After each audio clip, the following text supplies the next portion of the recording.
Magandang araw po sa aking mga minamahal na kababayan, Luzon, Visayas at Mindanao. Sa ating mga kapatid na Muslim, Assalamu alaikum warahmatullahi wabarakatuh. Welcome to my vlog. Narito na naman po tayong muli para sumagot sa ating mga katanungan. Pero bago yan, sa mga hindi pa nag-subscribe, pwede po bang pakiclick muna ang ating subscribe button? Maraming salamat po. Para sa mga nanonood ng vlog natin ngayon, ang tatalakayin natin ngayon ay tungkol sa tanong na paano nga ba natin maiiwasan ang cybercrime? Ano nga ba ang cybercrime?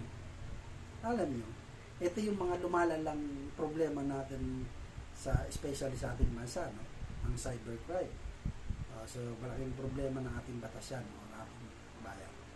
Kasi, ang cybercrime ay tumutukoy sa paggawa ng isang krimen kung saan ang internet ay isang mahalagang bahagi upang mapadali ang pagpapatupad nito.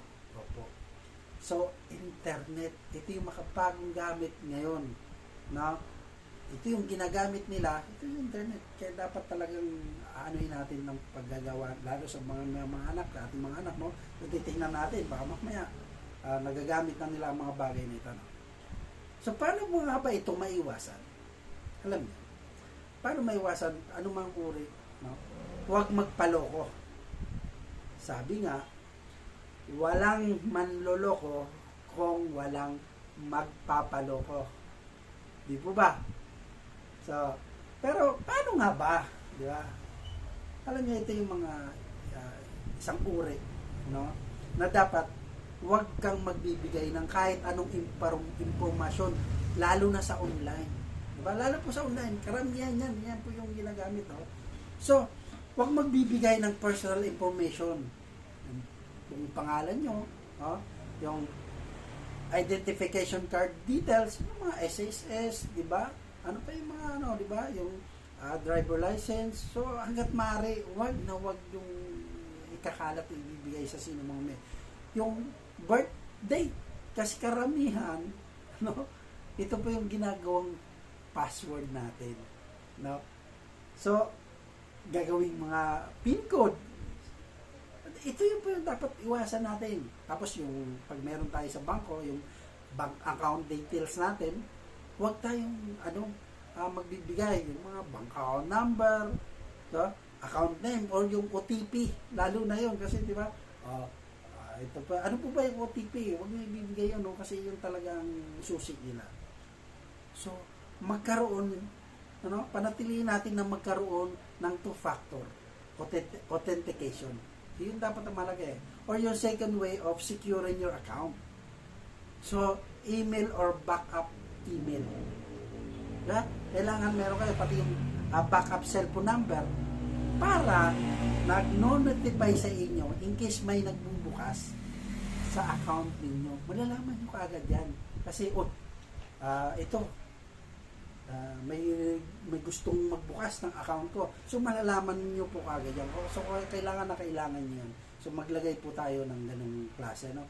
Para nalalaman nyo na, ano na pala, iba na-hack, mabilis ma-hack. Kasi, yun na nga yung ginagawa, no? Ang gagaling pa naman. Alam nyo, tayo ako, aminin ko, mahina ako sa pero talagang sila ang gagaling, no? Kung paano na nila ma-hack yung account mo. So, wag po tayo magbibigay. So, ito pa, no? Paano naman yung cyber sex crime? So, grabe, ano po. Ang dami ko dyan napapanood na pati mga bata, especially kahit sanggol nga, lalaki, babae, no?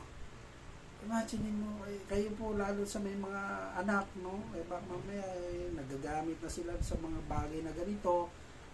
Alam-alamin po natin at medyo alalayan natin ang ating mga anak at ipaliwanag sa kanila.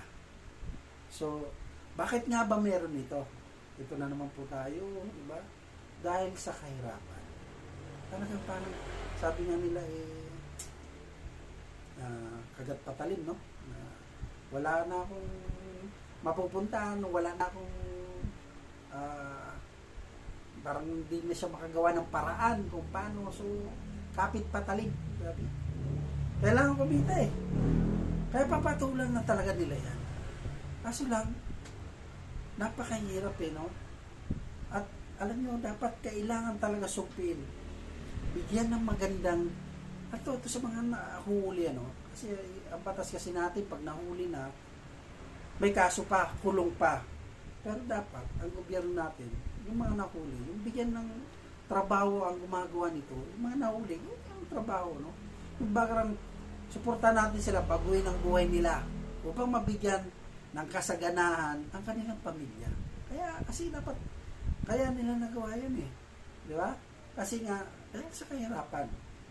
So, kung kailangan ibalik sila sa pag-aaral, ibalik nyo. Ang gobyerno natin. Kasi, yun ang mahalaga eh. Yan ay ilan lamang sa mga opinyon na dapat gawin upang maiwasan ang mga krimen. Di po ba? Unang-una, no? Kasi makabago tayo ngayon. Mga computerized na tayo, na mga high-tech na, no? So, ingat-ingat po especially sa mga taong ganito. So, yan lamang po muna sa ngayon, ano? Hanggang dito na lamang po. Para sa may mga katanungan, mag-comment po kayo dyan at siguradong sasagutin ko yan sa abot ng aking makakaya. So, hanggang sa muli, Robert Caballero agad, tandaan, pag may tanong, sagot agad. Marami pong salamat at mag-iingat.